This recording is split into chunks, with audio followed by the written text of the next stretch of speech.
It was the BP Portrait Award ceremony this evening, and we're expecting people from BP to turn up. We're sponsoring the event. We've organised our own counter exhibition here opposite, based on the theme of oil. We are giving some flyers to invite the people to see the exhibition.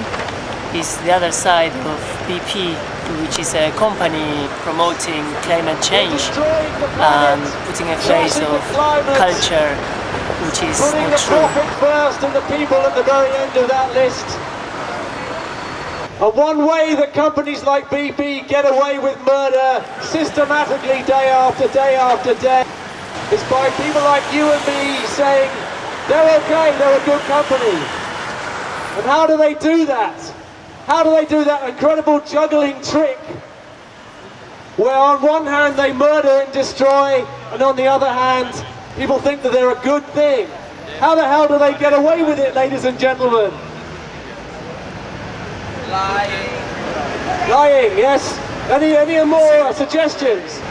How are BP getting away with murder? Friends in high places. Friends in high places?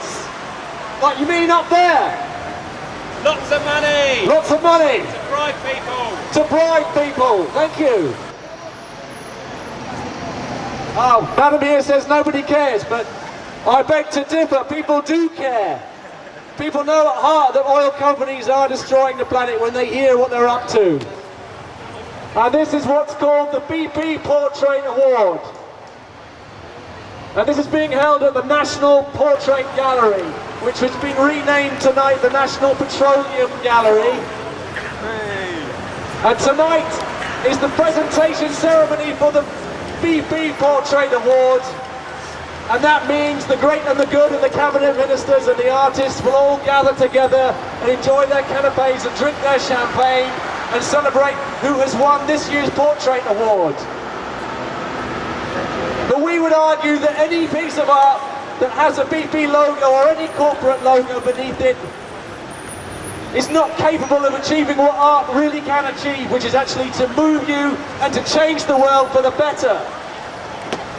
The BP logo on this exhibition means it is a corrupt exhibition, that it is allowing BP to get away with destroying the world's climate and all the other destructive activities it gets away with.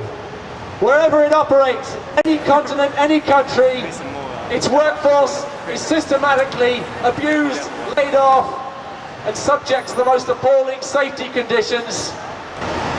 People are dying working for oil companies, people are dying coming into contact with oil companies, and yet tonight and for the next few months the BP Portrait Award will be running, and people will be seeing this logo appearing throughout the country, and they will think that perhaps BP isn't such a bad thing after all. Well, I think we're here to stand and say, no, all the oil companies are up to the same mischief, and we're going to stand up and say no. We hold our exhibition and we invite people to make a comparison and make up their own minds. I'm hoping that will mean that gradually the veneer of lies will be chipped away. Can you hear me over there, madam? Oh, come over across the road. We're saying that we're giving hopefully what's a truer portrait of an oil company. And that's digging a bit more deeply and a bit more darkly into what they get up to. The geopolitical shenanigans, the climate change catastrophes, the human rights abuses, the systematic destruction of ecological wilderness. And all the oil companies are doing it, the BP is making itself look better than it deserves to.